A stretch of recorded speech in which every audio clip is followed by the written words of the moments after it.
This is the Leadership in Insurance podcast, brought to you by FinPro Search Partners. Insurance companies are businesses and they need to look for the long term and be sustainable. We went from 0 to 1 and now it's going from 1 to 100. Insurance as a concept, as a kind of service, is brilliant. The execution is what we're looking at now. I think the companies that are going to succeed are the ones that are going to understand and master the art of intent. When we talk about innovation, we lean too heavily to think about technology and we don't think about creating a culture of innovation. I think innovation is essentially continuous improvement of existing processes and platforms and product. Right? It's got to be easy. It's got to be seamless. Hello and welcome to the Leadership in Insurance podcast. I'm your host, Alex Bond, and I'm very lucky today to be joined by Garret Gray, who's president of CoreLogic's Global Insurance Business Unit. That's my mouthful. I'm hoping I got that right, Garret. Is that the right? That's exactly right. It is a mouthful.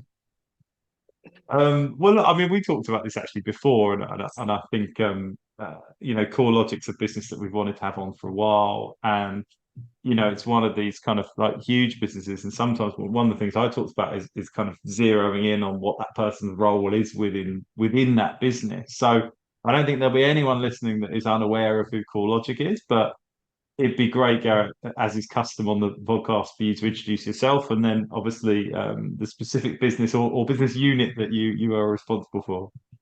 So my name is Garret Gray, and as you already said, with what is a mouthful, I'm the president of the insurance division for CoreLogic globally. We have products, everything from underwriting all the way through claims, targeted on a global level for insurance carriers and the rest of the ecosystem supply chain. CoreLogic itself is a much bigger company beyond insurance. It has real estate, mortgage, and other sort of data services that serve, primarily the US, Australia, UK, but also the global markets as well. Awesome.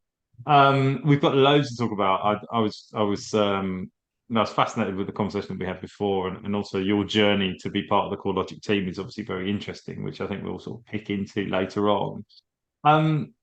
CoreLogic just had their conference in London that we were not aware of, and I thought the theme was really interesting on partnerships. And I was having a parallel conversation with someone else who made this really interesting point. And as a CEO had said that he thinks the biggest distributors of insurance, essentially, he said, like, insurance carriers are going to become the biggest agents in the industry. And what he meant by that is that the customers were coming to them and they were using the sort of marketplace model. And even if they couldn't sell you a policy, they wanted to sell you a policy for one of their competitors, because at least therefore they were kind of making revenue. And we sort of touched on the idea that some of the much, much bigger services providers, software providers in the insurance space, I can see adopting a similar model, because you want them in your ecosystem, but you want those people to be able to plug into their sort of smaller components or different software providers, because then at least you're kind of all at the party. And we were having this conversation, you said that partnerships have been this big part of CoreLogic, but am I mad? Does that make sense to what I'm suggesting? Can you see Listen, I think this industry is really transforming into something that is more about beyond the buildings, the people that represent the lives that are behind these structures. And I think carriers are recognizing that and recognizing that they can have business relationships with them beyond just the standard insurance solutions that they've been selling. So carriers that we're talking to are trying to broaden out to help their policyholders with home solutions and be a part of their everyday life, not just their property or auto insurance. And so it sort of parallels where I think the industry is going and how the team at CoreLogic wants to engage with the industry. It's all about partnerships. It's all about people collaborating with people and recognizing that not every company has the solution. So I may not have the policy as a carrier that fits what you need, but I can help you get to the carrier who does. And same with us on the technology side. we may not be the solution for everything, but maybe we can partner with a smaller startup or another big competitor to help our carriers get the right sets of solutions that they need. I think it's just that there's a change in business dynamic, isn't there? And I think this across most of businesses. And I'm going to use a really, you have to go with me on this, but I'm having my property renovated, and one of my frustrations is when I get an electrician and then they're looking at my kitchen again. You have any kitchen done? I was like, yeah. And they're like, oh, we do kitchens as well. And I was like, okay, but you're an electrician. And it's like I want the intro. I kind of want to. I kind of want to manage those things. And what I'm trying to say is that if you're the software provider, I think of the past, it used to be, oh, we can do that, and we can do that, and we can do that, because we were in that world that was a hybrid between on-prem and then kind of selling these huge implementation projects that went on forever. And it was always sewing together bits that probably were not fit for purpose. Whereas Yeah. now what we're looking at is much more partnership driven ecosystem where you go, yeah, we're not the best provider of that, or we don't do that, but here's three people that do, we've worked with before. And what you're selling is your ability to partner with those people. Is that how the dynamics change probably in the software world? I think so. There is a lot of challenges that our customers are trying to tackle, and these are not easy challenges. They're very complex. And so to think that any one company, I don't care how innovative or how much R&D resources you have, can tackle all these big topics I think would be the height of hubris. Like, this is something that requires a whole industry to come together to tackle these challenges. And so at CoreLogic, we view it as a partnership play. Everything that we do with our customers should be very partnership oriented, not about what's best for us, but what's best for the customer. How do we customize our solutions? We can do development to make it more tailor-made to a carrier's process. But at the same time, we recognize there are things that the carrier is going to want to tackle that we don't tackle in our software. And so the best way to service them in those situations is to integrate with someone who does. And sometimes that means we're bringing someone to the table, and sometimes that means they've already tested and done a pilot with somebody else that maybe we haven't worked with and that we need to start working with now. So it happens in all sorts of ways, but I think the main theme is, just like what you're seeing with carriers helping policyholders find other policies with other carriers, the recognition that nobody can do everything, and that if we can help our customers get to the right solution, that we'll probably get more business in the long run, and everyone will be happier. And so it's I hope it's not too kumbaya, but I think that it really is the way that business is evolving, and we are happy to be at the forefront of that evolution. I think it's inherent in, we're talking about an industry that thinks in decades and centuries, and I think Jeff Case, when he came on the podcast, was talking about that. We were talking about getting people to change, like life actuarial modeling software. You've got a business that is inherently looking at the term of someone's life, and the idea that they would change that, is really, really difficult. So, trying to kind of force decisions on people, it's better to be, and also kind of not acknowledging the lifetime value of a customer in the space. If you've got a carrier and you can keep them for a long time, then the return is great, and the best way to do that is probably through partnerships. And we echo that in our world. Like, I'd like to think that we're a search firm and you come to us and we're really good at certain things. If you come to us for something we're not good at, my role is not to say, oh, you're on your own. It's usually, I've been in this space a long time. I've been in the recruitment industry for 17 years. I probably know 3 or 4 people I can recommend that are better than me at that one specific thing. And I'd rather do that and then get the kind of, I don't know, the sort of the relationship. The recognition in the relationship. So it's important. This is a conversation I've been desperate to ask you, actually, because it's the buy versus build versus partnership. And my kind of view, really, that I wanted to know, is there even an argument for build anymore? Like, I don't even know why build's on the table. Is it augment, maybe augment, but not build? Listen, I don't disagree with carriers who have thought in the past they have to build in order to get what they need. I don't think there's previously that there has been a ton of collaboration. I think carriers have been starving for innovation for a long time. Even CoreLogic didn't have the size and scale in this space until recently to really be that collaborative partner. And so I have a lot of empathy for carriers who have said we're just going to build it ourselves because we haven't seen the type of innovation that we need to see in this industry. And so that industry dynamic is changing because there's more competition now that CoreLogic is in the game. But I think going forward, generally, these are not software companies. Carriers might have huge IT teams and they may employ more software developers than all of us. But in the end, I don't think they generally have the track record of developing something that is going to be as competitive as something that someone like us or another partner might be able to develop.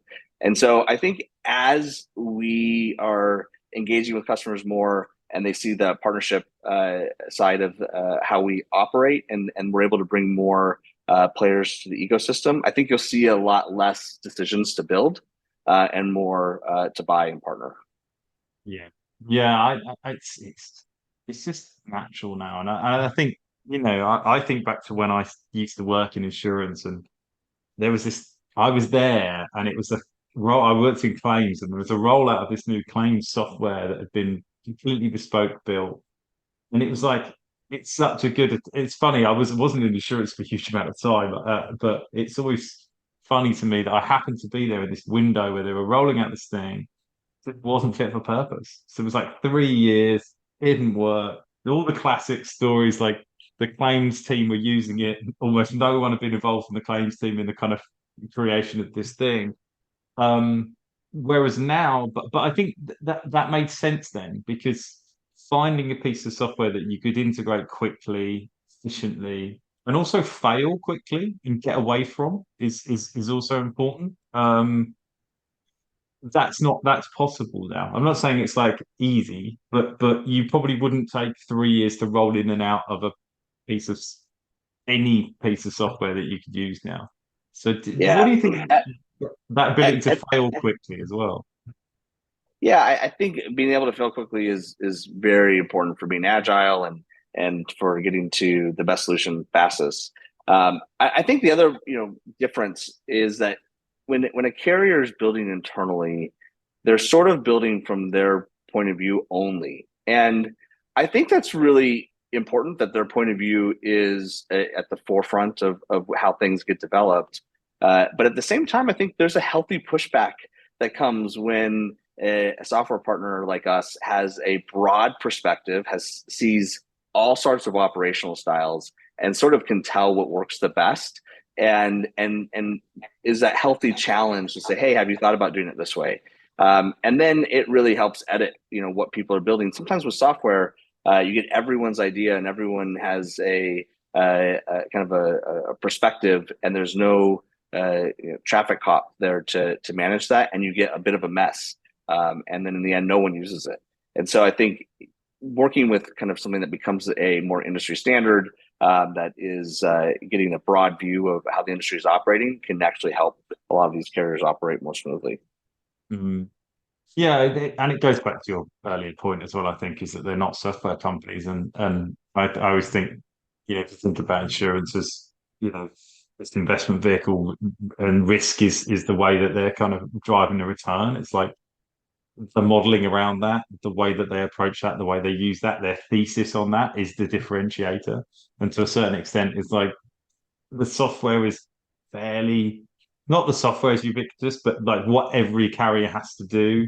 Despite how over the last 10 years about InsurTech, we've tried to reinvent the story of how these things run. Like they all run fairly similarly. They have underwriting functions, they have risk and actuarial, they have claims, and really it's like, okay, that's not your differentiator. The differentiator is in your pricing, your risk selection, your appetite to risk, and it's important that we focus on that. I wanted to ask you what you thought it meant for the tech the change in tech stack and this move towards kind of build and partnership. One of the things we've talked about a few times, and I say talked about because I'm no tech expert, there's a reason why we have a Wednesday edition of the same podcast with my colleague Gavin, who runs the tech side of things.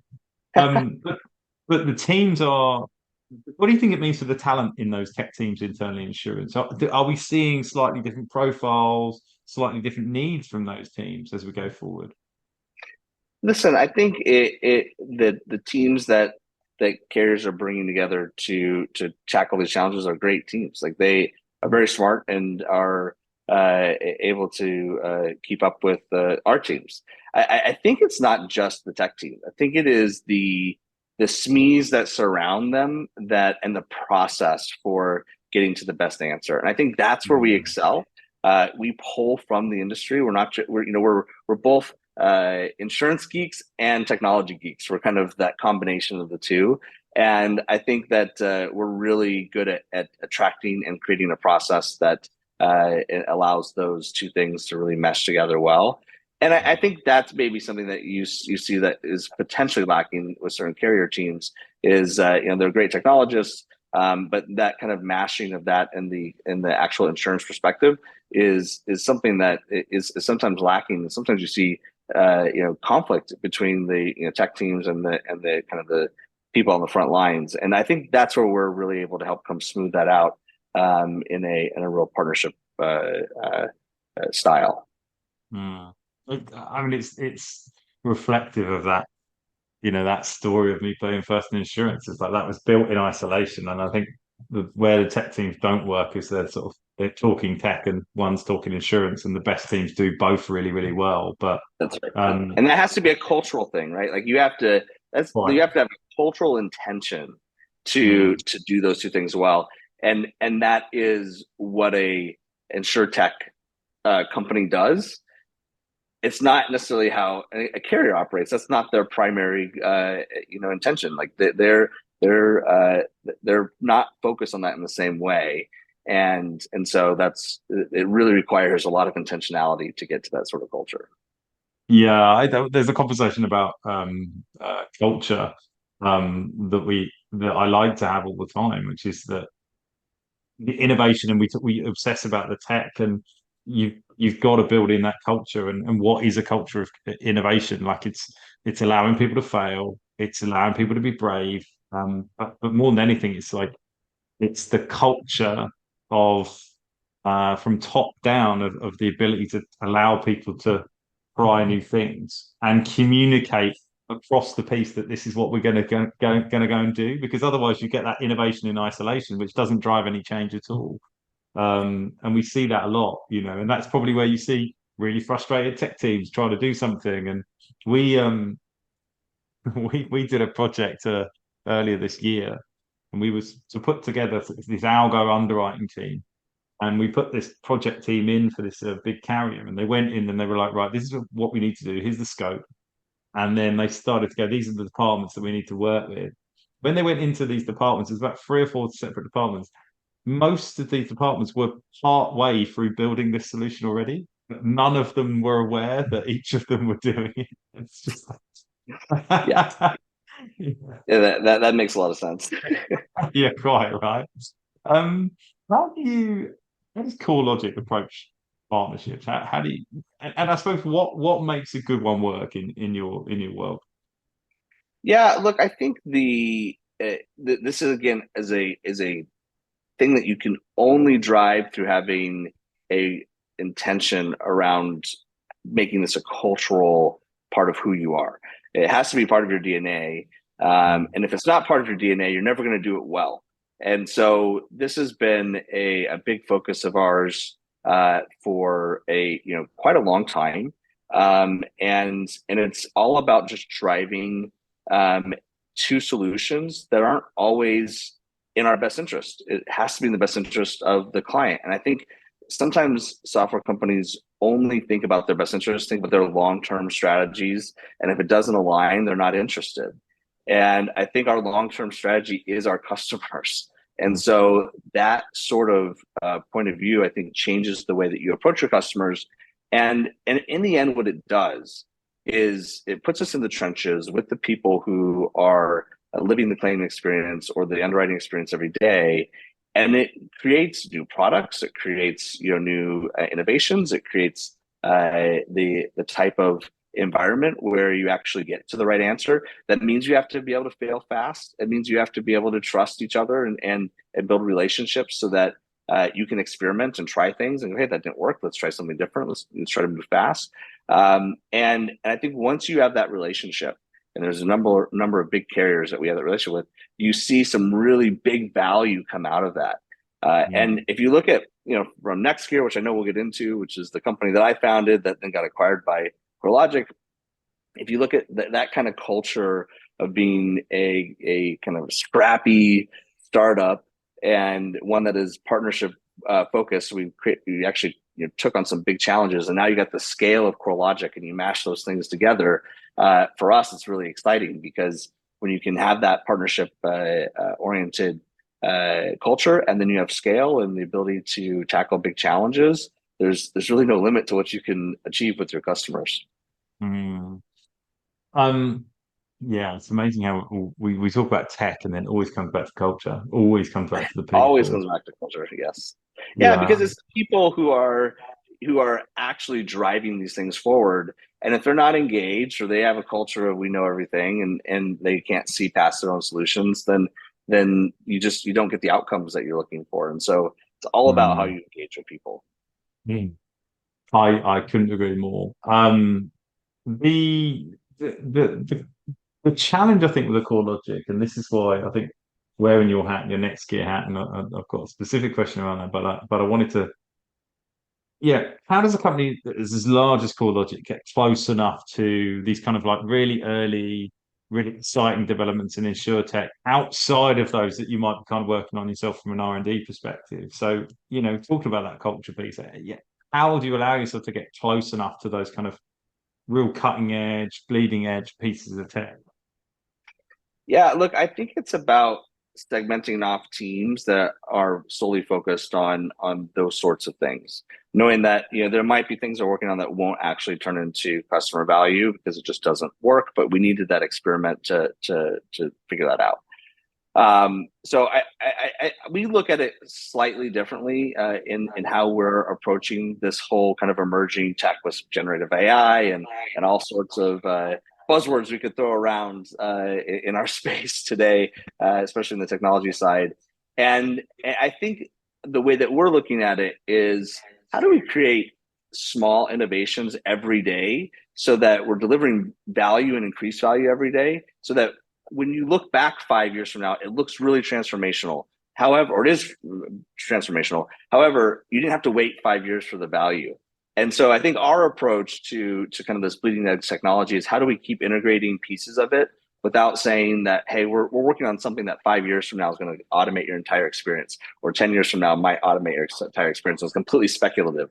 We are looking at it as how do we find what's tested, what makes sense, bring it into the workflow, how to make incremental change, get value in our customers' hands early. And then when you look back, it will be transformational. And there might be other things that we work on that are held back longer and then becomes this kind of big leap in transformation. But I think in general, our approach is to look at it incrementally. Bite-sized pieces. And I think that why we were excited to have you on is it reminded me, I used to work for Hayes, which is the world's biggest, I think it's the world's biggest specialist recruitment business. But Hayes Insurance was actually only 120 people. So we had this huge business, but actually the guys that focused on, specifically what I was in, my industry was quite small. We just had the resources. So I think sometimes it's a lazy analogy to, and it's a lazy rhetoric that comes out, particularly of startups going, well, these bigger players can't innovate. And I'm like, yeah, but they're not necessarily as big as you think they are in terms of the pieces that care. True. Does it have that feel internally? Do you feel very much like the insurance team is one team? It just has the resources supporting it in the bigger way. Yeah, look, I think it's about mindset, frankly, and it's about being willing to take a risk. It's about willing to be able to ruffle some feathers sometimes, and really creating a culture that gets people fired up to do big things. And I think in bigger teams, sometimes there's complacency, right? People are just trying to keep their jobs. They're just, they're not really in it for some sort of big vision. They're just kind of, doing their daily tasks. And I think at CoreLogic, I think broadly in CoreLogic, but also especially in the insurance team, like we've got a vision and we've got something that we want to execute against, and we really want to bring significant change to an industry that hasn't changed in a long time. And we're really changing a dynamic in the industry that has, been something that people have not loved for a while. So we're kind of get to be a little bit of the heroes. Not that we're heroes, but like you get to come in and change things and bring a kind of a fresh perspective into an industry that's had a lot of stagnation. And that really gets people excited because they want to be a part of something like that, part of something that will actually, make some big lasting change. Mm-hmm. We'll allow ourselves to be heroes, Garret. Let's do that. Why not? It sounded a little too self-involved to say that, but I do think there is a sense of morality or being good guys that this team has, and it's all about how we put customers first in a way that we think is unique, and so it really drives people to want to be on the team and to engage when they're on the team. Right. I want to talk about your experience of being acquired by CoreLogic. Obviously, you founded NextGear is your company. How do you? Well, let's give some context as well. So talk us through NextGear and briefly your sort of journey there. Why did they acquire you? What did you have uniquely that made it to on board? And you can put your cape back on now. This could be your hero moment for us. So about 17 years ago, me and a very small group of people started a company called NextGear. NextGear was focused on the restoration contractor and helping automate what was a very manual, paper-intensive process on the supply chain side.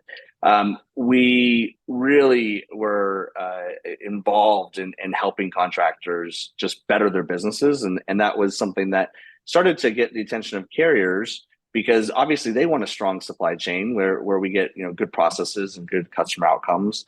And so we started to work with carriers and building solutions that kind of cross and help both collaborate with each other. And really the main intention behind what we were doing is, how do we get these two groups, restoration contractors and carriers, to work better together so we get better outcomes for policyholders? And that is the kind of the thesis that really pushed us to develop a lot of the products at NextGear. NextGear ended up having a pretty big market position in the carrier side and on the contractor side. Part of that came through acquisitions. So we acquired 5 companies along our journey. And in the end, we woke up with the largest group of restoration contractors on a platform, or they're choosing to be on a platform. And then we had 8 of the top 10 carriers who were using our claims collaboration platform. So we had a pretty good market presence, which I think is why CoreLogic was attracted to us. Yeah. So I realized my question was almost like an accusation. Why did they buy you? No, obviously, but I think what I think is interesting, particularly because people listening to the podcast are software companies of different sizes. Some were kind of earlier, and it's an interesting kind of journey to go through. So how do you make that transition successful? How does that work? Because you're taking one culture. We've talked about culture a lot in this conversation, and then putting it into a new, even if it's a similar culture, even if there's different. So how did you manage that, and how did you approach that? Yeah, I think the experience of acquiring 5 companies and having to work with those founders that were giving up their businesses to be a part of a bigger business and going along that emotional journey with them, which it is an emotional journey, by the way. Like when you are, you kind of put your blood, sweat, and tears into something. It's your baby. You've named it. You've nurtured it. You've done all these things that to make this thing grow, and you've got a team of people who have done it with you. and then to like just surrender that to a bigger company. I was able to go through that journey 5 times with these other founders, and a lot of those founders stuck around, and most of them are still with me today in this broader context. And so I think that gave me a little bit of empathy for, both sides of the equation. And what was really interesting in the end is that, I was going to have to lead both sides of the integration because I was taking over the insurance business at the same time for CoreLogic. So part of the deal when we were acquired is that not only would we come on, but I would continue to run the broader business, the business that was acquiring me. I was going to actually be in charge of. And so I had to run both sides, which means like, how do you keep all the great people that you're bringing with you on, because things are going to be different in a bigger company? And how do you have the team that was the legacy CoreLogic not feel like, hey, this new guy is going to come in and have those guys start to run away? And so it's to me, what makes acquisitions successful or failure is, can you retain the people? Can you retain the people that really made both companies special? And can you mash them together in a way where everyone feels respected and everyone feels engaged and everyone feels excited about what they're going to do next? And I think we were able to do that at CoreLogic. I think we were not only able to retain people, but people that left during the process came back. And I think, it speaks a lot just to the quality of the people on my leadership team and the quality of people on both sides of CoreLogic teams and Execure teams that were able to come together, figure out the best way to work internally. And we did that in a way where everyone wanted to stay on board. So I think that is the kind of the main focus for me in these processes is, how do you retain people and how do you engage them? And so it all goes back to culture again. I think acquisitions are no different. Yeah, it's people. I'm gonna. It's a theme of this podcast, which selfishly I'm over the moon about. But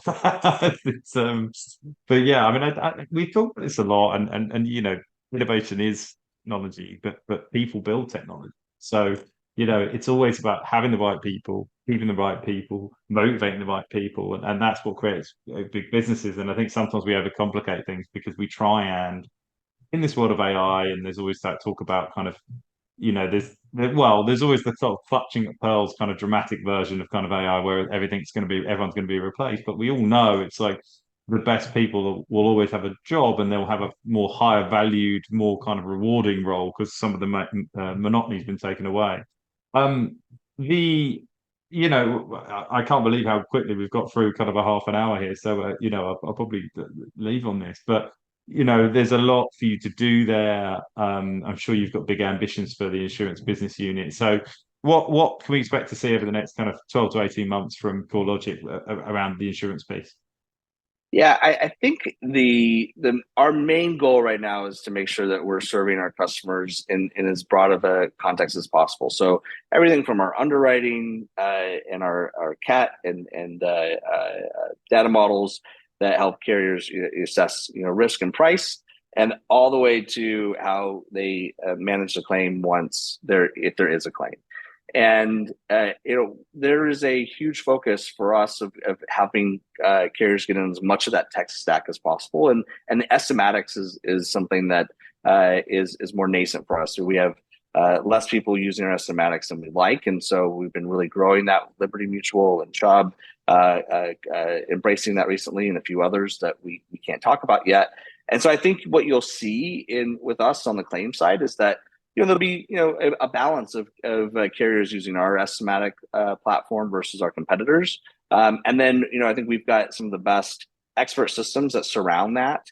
And we have a real huge opportunity to really change the dynamic of how these things get processed. And we have a lot of ideas around how to make that more collaborative and put a lot of the decision making back into the customer's hand, and so they don't feel like they're beholden to a technology company. And so I think that's what you'll see more of us. And also I think we think there's a place for us to bring people together, people that have not necessarily worked well together, create like a safe space for people to have really difficult conversations that then turn into action items that can really push the industry forward. And so you see that with our interconnect in Europe. We've got interconnect coming up in Austin. That's always the theme, is how do we like build together? And that doesn't always mean it's in our self-interest. It might mean that it's something that we're bringing a technology partner to. And so we think, you know, creating that ecosystem, that culture broadly is going to help us and the rest of the market win. Yeah, I completely agree. And yeah, I think the theme of our chat, we've always got ahead of this, like people and partnerships is the future of technology. So if you're happy with that, we'll sign off on that now. Amazing. Yeah.